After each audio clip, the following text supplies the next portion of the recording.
భారీ ఎత్తున రాస్తారోకో చేయడం జరిగింది.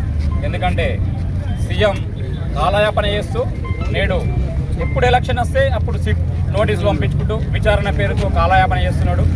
చిత్తశుద్ధి ఉంటే, ముఖ్యమంత్రికి చిత్తశుద్ధి ఉంటే 6 గ్యారంటీలు ఇచ్చిండు, అవిట్ల మీద దృష్టి పెట్టాలి. అవి పక్కకు పెట్టి ఎలక్షన్ రాగానే మనసులో మార్చడం అంటే డైవర్ట్ చేయడానికి వీళ్ళను కాలయాపన చేస్తూ సిట్ పేరుతో వాళ్ళను విచారిస్తున్నాడు. విచారించి నువ్వు ఏం చేస్తున్నావు? విచారించిన తర్వాత నీకు దమ్ము ఉందా? మరి అరెస్ట్ ఎందుకు చేయలేకపోతున్నావు? ఫోన్ ట్యాపింగ్ అని 2 సంవత్సరాల నుంచి కాలయాపన చేస్తున్నావు, కానీ ఫోన్ ట్యాపింగ్ విషయంలో ఏ ఒక్కరినైనా అరెస్ట్ చేసినావా? నీకు ఆ దమ్ము ఎందుకు లేదు? అరెస్ట్ నీకు పంపించినప్పుడు నిజంగా ఫోన్ ట్యాప్ జరిగినప్పుడు నీకు అరెస్ట్ చేయాలే కదా. అరెస్ట్ చేసుడు పక్కకు పెట్టి దాని విచారణ పేరుతో నీ కాలయాపన చేయడం కరెక్ట్ కాదు. మా బీఆర్ఎస్ పార్టీ ఎక్కడ పోయినా సర్పంచ్ ఎలక్షన్లో కూడా 45% గెలుచుకున్న చూసిన ప్రజలందరూ కూడా గమనిస్తున్నారు.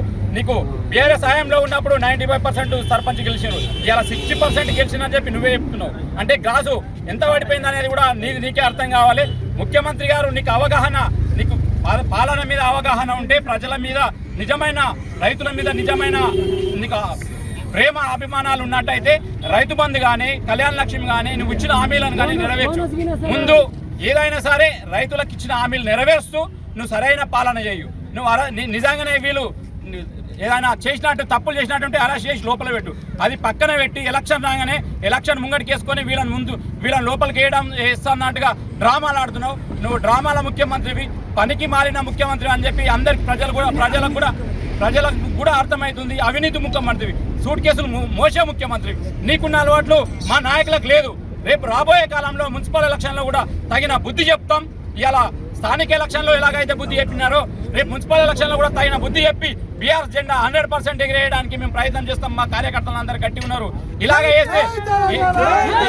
అయినట్టయితే రాబోయే రోజుల్లో వచ్చే మనకు 2 సంవత్సరాల 3 సంవత్సరాల ఎలక్షన్లో నీకు నీకు 10-20 సీట్లు కూడా దక్కకుండా ప్రజలందరూ బీఆర్ఎస్ వైపు చూస్తున్నారు. కాబట్టి బీఆర్ఎస్ని గెలిపించి మళ్ళా కేసీఆర్ని ముఖ్యమంత్రి చేయడానికి సిద్ధంగా ఉన్నారు.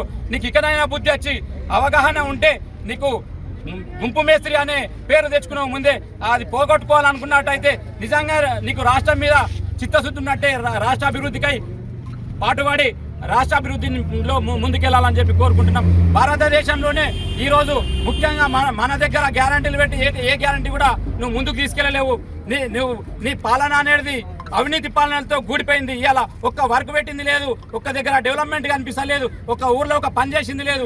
నీకు నిజమైన సిద్ధశుద్ధి ఉంటే ఊర్లలో డెవలప్మెంట్ చేయించు. రైతు బంధు కానీ, రైతులకు ఇచ్చిన హామీలు అని నెరవేర్చాలని చెప్పి మేము కోరుకుంటూ ఈ సభ